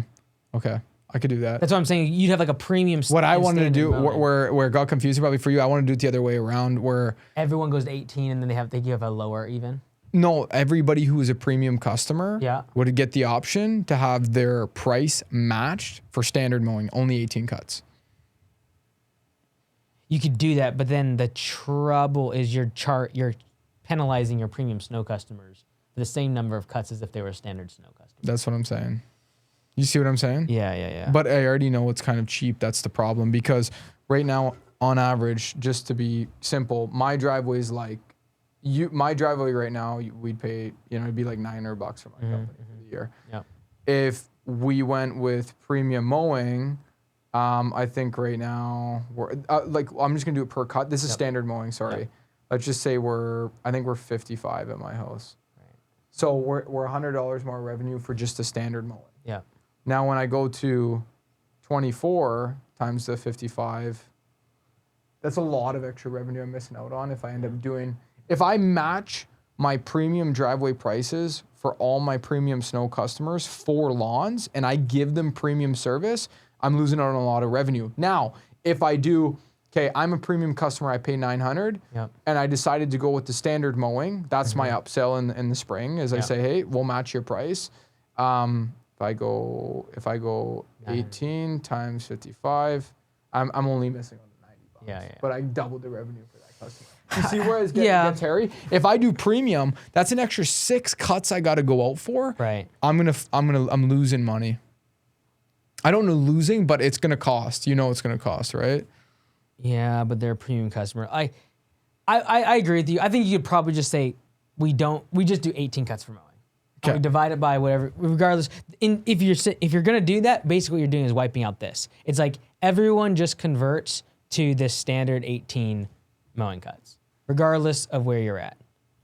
Okay, and then what about for the customers who are like, well, I can't do bi-weekly for the back half of the season for 3 months. I just upsell them then to premium, or I don't offer it. I don't think there's any premium, like in what you're saying. You're saying like if I offer a 24, I want to keep it the same prices. I want to keep it the same prices. I know. That's where it gets confusing, eh? I know. I hear you.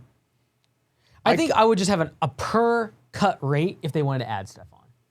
Okay, so if they wanted an additional cut. Yeah, you have a certain dollar amount, $50, $60, whatever, you make it up. Like it just be a function of, I am trying to go get 1,000 new customers. I'm not concerned about the 20 or 30 that are giving me a $50 cut. That's $1,000. Okay. Right? I think numbers 2 was like, I think we were the other way around. I think like 60% of our customers were standard lawn and then 40% were premium. Like the 18 and the 24? Is that what you're saying? Yes. Yeah. 18 standard, just so you know, premium's 24. Just to.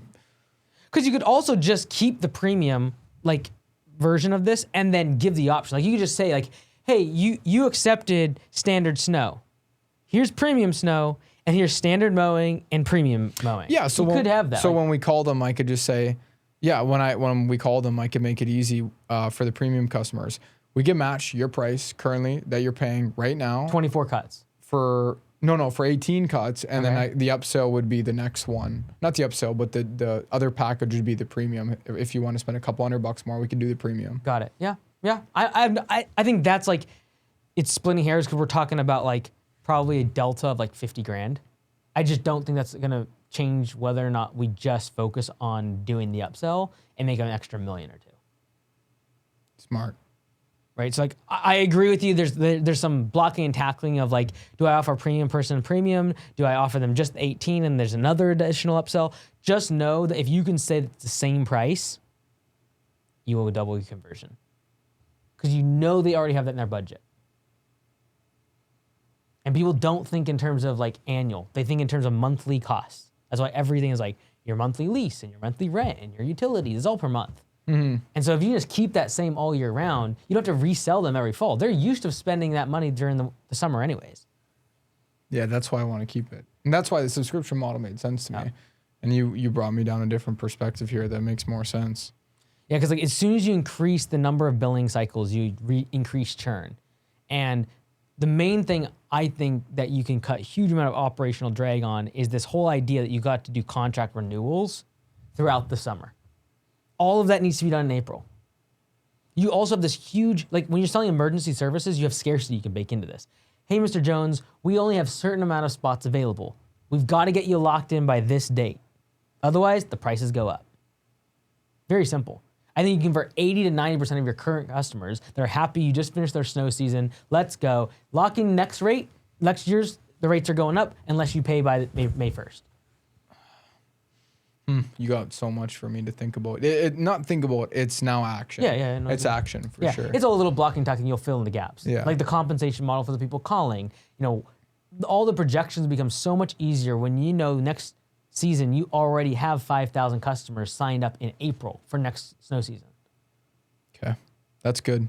I could definitely run with that. So, and like right now, for example, your customers super happy with your service. Very happy. Sell them something else. I know, absolutely. Sell them the That's where mowing. I came with the lawns. You know what I used to do, right? I used to roof in the summer. Really? I was a roofing company. Dude, that's we did 3 million 3 years in a row. Not 3 million, 1 million per year for 3 years. Yeah. We were quite successful. We did an all right job, but it just didn't make sense. Beast. It just didn't make sense. Yeah. It just didn't fit the model. And then I used to do landscaping project work, hardscaping. Yeah. So I just came up with this lawns model because I figured this was a simple, easy way to grab that snow customer base and sell them something very easy in the summer. Yep. I just haven't done a really good enough job maybe on the sales end of packaging really, calling them and gunning after them. And I would make a really cool, like 60 seconds or less video that explains all of this to them. That way you can send that via text and email, get half the customers to like. And I should start working on it now. Yeah. Oh yeah.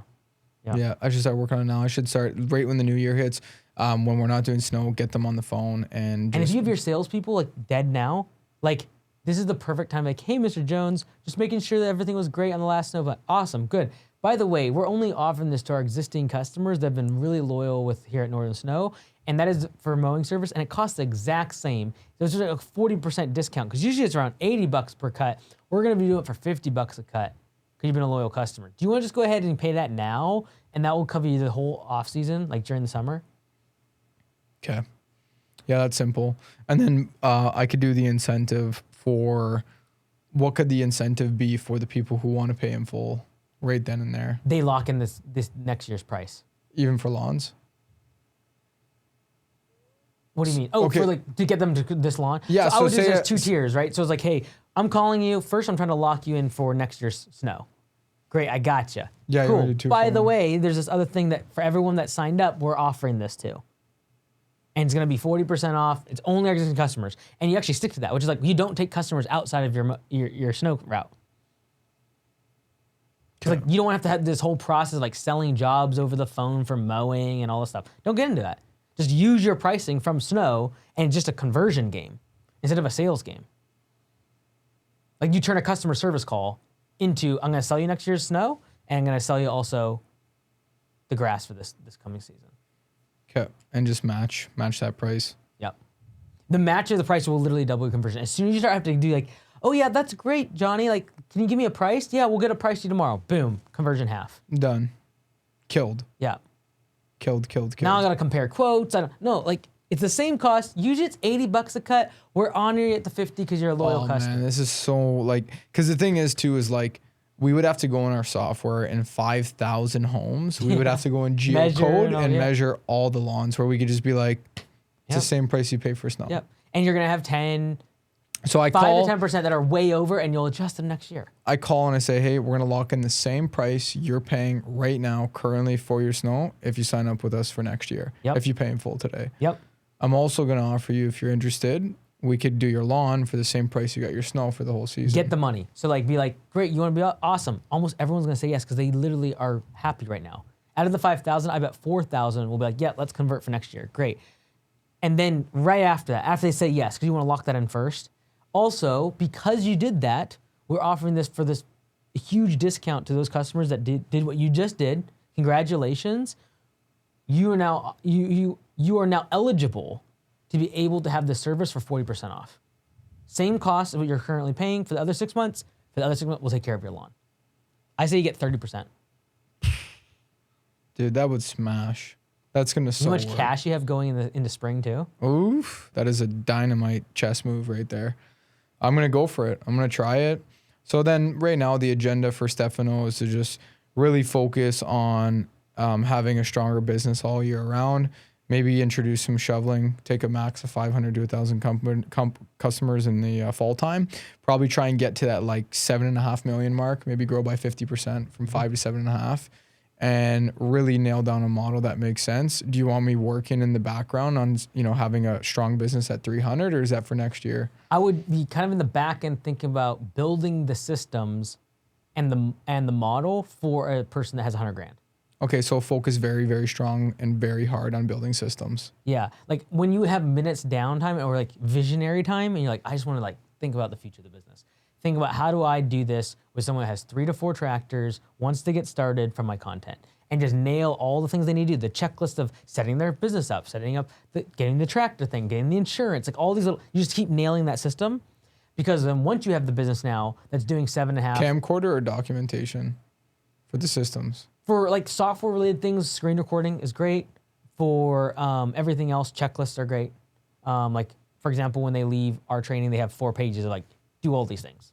Insurance, bank account, EIN number, Department of Revenue. So like, we just one thing after the other. And then they're like, oh, I don't know how to do that. Great, scan this QR code, show you a video screen recording how to do it. Like that's the level of like, you have to like just figure out what all those little holes are gonna be. Okay, so this next year is to do what we just discussed, but then also to build procedures for what would a business look like that wants to do.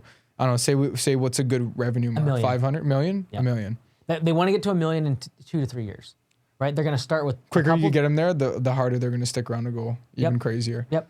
Okay, and the moat that you build for them should become better the bigger they get. So like if you get discounts, for example, from Kubota that they can't get anywhere else, it's because they're part of your brand. Yep. That gets better the more tractors they get. Okay. When you now have nailed the whole model of converting people from mowing or from snow into mowing, say, okay, great. I'm gonna do it. I got the compensation model. I got the scripts that I tell. We will do all your conversion for you. And if you want to go do it yourself, go for it, or just pay us to do it, and we will double the conversion compared to what you're getting. Now, do you think that I might end up in a place where I'm kind of thinking that I don't know how the number situation look. I'm just a little bit concerned because our mowing's always been more than our snow blowing. Yep. I'm just a little bit concerned that we might do a bunch of more revenue, but like maybe not a lot of profit.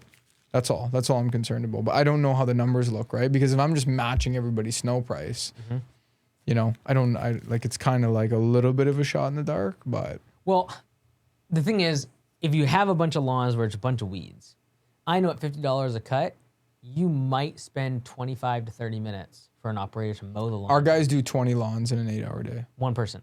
No, 2 guys. Oh, 2 guys. So 8, 20, 20 by 50, that's $1,000 We have one guy a in day. the trimmer, one guy in the zero turner. Yeah, so $1,000 a day. We have bigger lawns than you guys do. Right, but so the 20 lawns though, even let's call it $50 a pop, is $1,000. If you pay them $450 or $500 in labor, just like a little bit of gas, and that's pretty much it. you should still be able to, you don't have any extra fixed cost. That's the thing. Mm-hmm. You have the shop space. You have your management team. They're all getting paid no matter what. Yeah, That's and why they're doing it all over the summer. Right, like they're straight overhead during your off season. Tons. So like at least if you can just be zero there, that allows you to sell franchises, because negative cash flow for any month of the year for a franchisee will kill them because they don't know how to do projections. They don't know how to budget. They don't know how to set money aside. They go buy stuff when they have a bunch of money. So fix that problem, and then you can go to them and be like, hey, I have a model that you'll at least break even for 6 months, and the other months, I'll make you 6 figures. Okay. Wow, lots you taught me there. I'm excited because I just got clarity. That's why I'm excited. Yeah. So it makes a lot of sense. I know exactly what to do when I get home and what I need to work on for this 2026. Mm-hmm. And in the background of working on that, when I do have that, visionary time, when I have that little bit of outside the box thinking, I'm going to work really strong on how to successfully build a $1 million business the same way I did in 12 months. Yep. Just try to think through that frame. Yep. And then towards the end of the year, when you're like, okay, I think I got like the business is purring. It's way more profitable. I have quite a bit of cash in the bank. I actually need to deploy some of it from a tax perspective. That's when you say, okay, I'm gonna put a survey out on my channel. I've been growing the channel the whole time. We'll be doing great. And you simply say, hey, if I was to start a northern snow in your market, would you want to own it with me? If you're interested, sign up for this webinar. Cool. On the webinar, you just start talking numbers, what you're doing. You show your P&L. You do some like more in-depth stuff that you're not going to ever do on the main channel. And then from that interest, you'll know, okay, do I franchise? But you got to know you're going to have 10 locations right off the rip. If you don't, it's just like you're stalemating. Yeah. You want to try and go for 10. And you would do this in the new year, 2027? Like that's when you'd start this? If I work on this for the next year? Yep. And then you train them in the spring. I pretty much the last quarter of the year, which is October, November, December, I would have enough time to probably get prepped for hitting the ground running in the new year. And I also have the most traction on media during the winter. I've proven myself 3 years in a row. Yep. So that's when the runway would be like great for a big ass to say, who wants to do this with me? Who might be interested? This time next year, if you're like, we crushed it, we did 7 to 8 million in revenue, way more profitable, same amount of assets, let's go. And you say, okay, I now have the model for $1 million that I think I can get people to with high level of confidence. That's when, this time next year, you do a survey. Put them into a webinar. Say, hey, I'm thinking about franchising. This is not a solicitation by no means, but if you're thinking about joining Northern, hop in here. Give them the information. If you think that this is something that might be for you and you have $100,000, let me know. Cool. And then you go get your franchise disclosure document. All that stuff will cost you $100,000, take you 3 to 4 months. I can give you all the lawyers in Canada and the US to get it done for you. Awesome. And that's not a big problem. That's if you're telling me to take the franchise, bro. You didn't expect that, eh? No, I kind of actually anticipate it because not with me, but just like in general, saying it to somebody, you know? Oh yeah, no. You've always I think you're the first person I've ever told that they should franchise. I think so. Now, brand, I want to talk about brand. I'm Northern Snow and Northern Lawns. I want to consolidate down to maybe just Northern and then Snow and Lawn underneath as one brand. Because right now I've diversified them as 2 different medias, 2 different everything. It's like you do an Augusta Snow one color and Augusta Lawn another color, and they're 2 different brands. The Yeti compares them, amalgamates them together, compensates them together, but one has its own icon, one has the other. I want to consolidate down to just Northern and then as a sub name, just Snow and Lawn underneath. I want to go down to one brand because right now I have them as 2 different brands, bro. 2 different businesses. I had them on paper. I'm just consolidating right now. I made a lot of mistakes in my journey. I don't know if that's a big deal because all of your media is coming from Northern Snow. Like the snow is your driver. It is. And so like if I just named it Northern and we don't have like Augusta Winter Services. No. We do winter services to make sure we don't lose our shirt on the lawn care side. But if I called it Northern Snow and we did grass, it kind of wouldn't make sense. Unless your whole model is you get snow customers and then you upsell them. Like the only reason they're a mowing customer is because they're a snow customer. Yeah, that would work. Right? It's like we don't have Augusta Winter Services. We don't have Augusta Snow Removal. We upsell our lawn care customers into those services to protect our bacon during the off season. Wow. Also, because then when you franchise, it makes a lot of sense because like everyone in Canada immediately knows what you're talking about, Northern Snow, and then everyone in the north side of the U.S. is the people you're going after. Like your model isn't lawns; it is built for the person with snow. I just target them and say the whole reason I'm different than everyone else is because I've figured out the lawn thing too and how to convert people over. So just run with Northern Snow. I would. But then what's the trucks look like and all that? It's all snow. Yeah. Lean into snow. Because that's the thing that differentiates you from like Augusta. Like we go hard on the lawn care and then we figure out snow to make it work. You go hard on snow, you'll capture way better penetration in Canada and the northern states of the US that have that problem for 4 to 6 months of the year. Because they'll identify as you as a solution. Damn. I never even thought about that. Right now I got my marketing girl and artwork. Oh, not marketing, but my artwork girl who does. Have you seen our Yeti and stuff? We kind of on the website. Yeah. Yeah, and I took inspiration from you doing Augusta with the dog. Isn't that your dog? Your dog when you were growing up? No. I thought that was the story. No. Anyways, mascot's great for home service. Yeah. It makes it makes a homeowner feel very invited. Yeah. So we made a Yeti. And the Yeti's done exceptionally well, and it's done great, and our customers love it. And we've used it for both businesses. In the summer, we dress them up in shorts with sunglasses, tanning in a beach chair. And in the winter, we get them all dressed up behind the snowblower, et cetera, or with the shovel.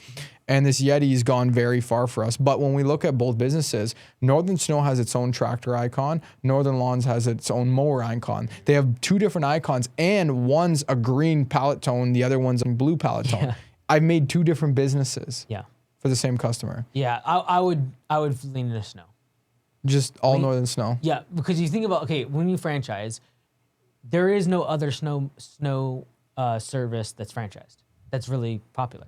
No, you want to be known for that. Why do that? Like, otherwise, Grounds Guys, as big up in Canada, is like, well, they do snow, but they go after lawn care, and snow is supplementary. You say, snow is my thing, and I figured out how to make sure you don't lose money during the summer. So what about Northern? Just Northern? No. I don't know. I like Northern. I think it puts you in a blue ocean, which is no one else is going after it, and that is snow service. Like, I want people to look at you and be like, they're the snow removal brand.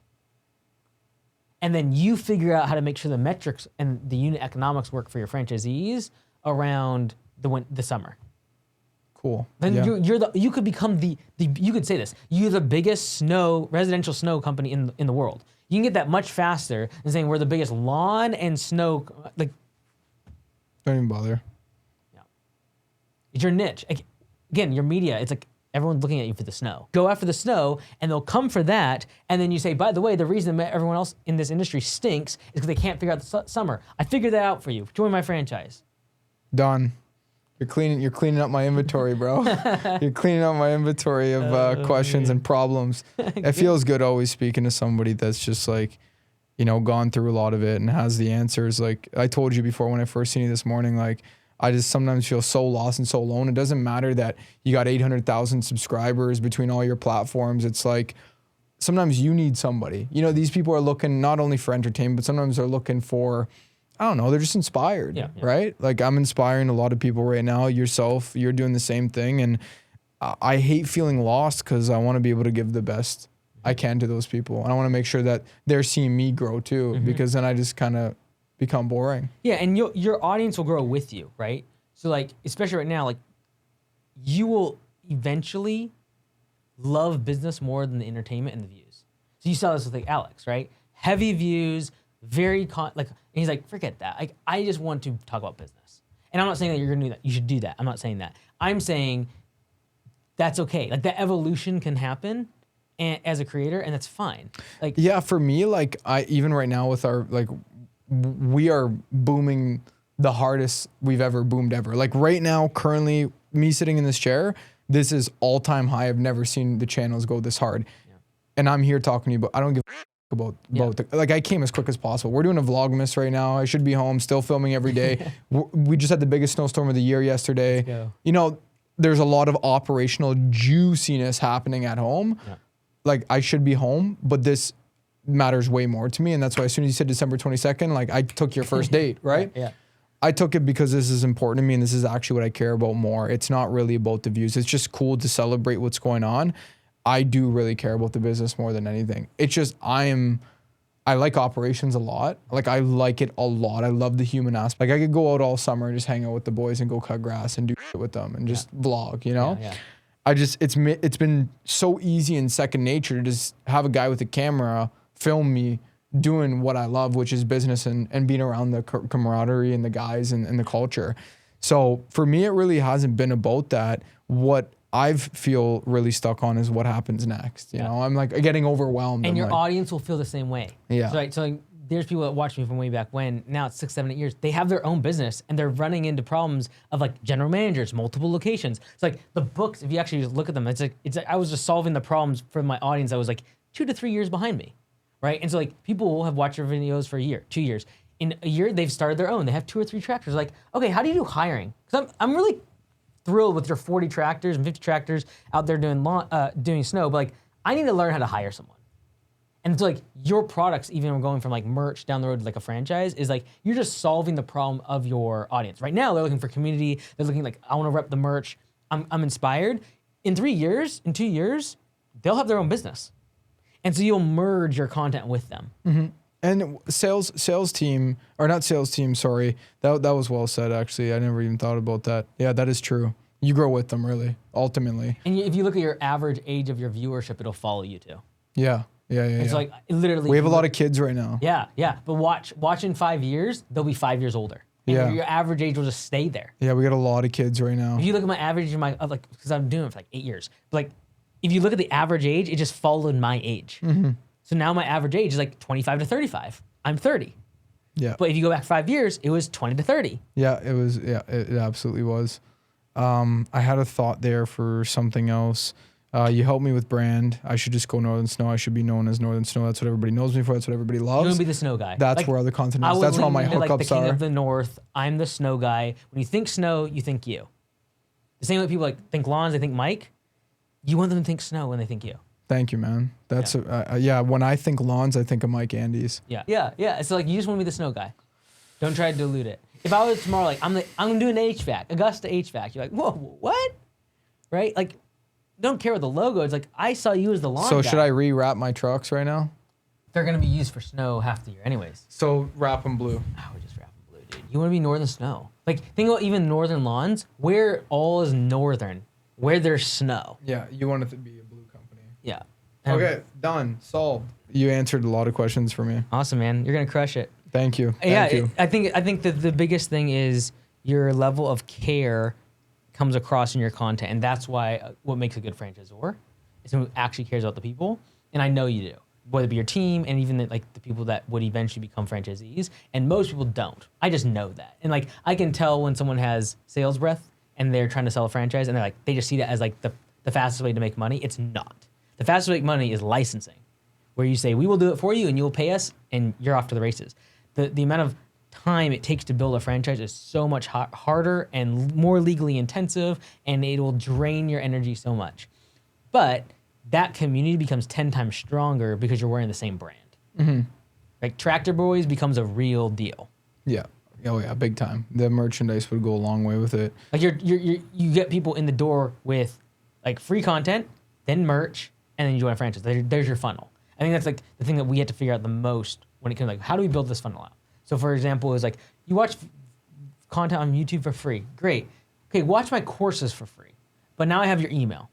Then it's like, okay, I can give you a template for a door hanger or flyer, $49. Great. Then, or even before that, a book, $10, whatever. Like there's all these layers before finally it's like, okay, joining software. Then it's longer web design. Then it's franchise, which that franchise lifetime value is almost $500,000.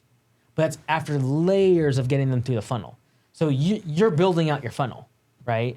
And so there'll be other things you do potentially, and you have the software in there, for example, but you're just building out a funnel to get, the people who want to get closest to me are going to be at the bottom of this funnel. Oh, I got so much clarity. I feel great. Good. Is there any way, this might be too much to ask, but just like kind of like how you went with Anytime Fitness and you paid to be a franchisor, like is there any way I could like pay for some of your resources to help me with, my scaling process? Just text me. If you ever have a question or anything. I don't want to bug you, man. Well, I do coaching. It's yeah. So, but don't have to text me if you have a quick question. If you need a lawyer, dude, I'll hook you up. I know all the bad ones and all the good ones. Okay, good. So if you need an account, I'm just looking for kind of a base to start off of, of like being like, okay, this is how Augusta does it. Okay, this is how I could implement my own way of doing it on the snow side. And kind of seeing how you go about your processes. Yeah, like because I want to build that package for that company that wants to go from 0 to 1 million and franchise with me. Yeah. I'm going to work on that in the background while making these big changes for the company. Yeah, this time next year, just come back and we'll just be like, hey, now we actually, the business is another year of in profit mode, more cash, it's super refined, higher lifetime value. You now have the bandwidth, you figured out the $1 million model. How to actually just go do the blocking and tackling? Dude, give me a day and we'll walk through it. Like franchise disclosure document, operations manual, franchise agreement, US, Canada, it's not hard. Clockwork for you.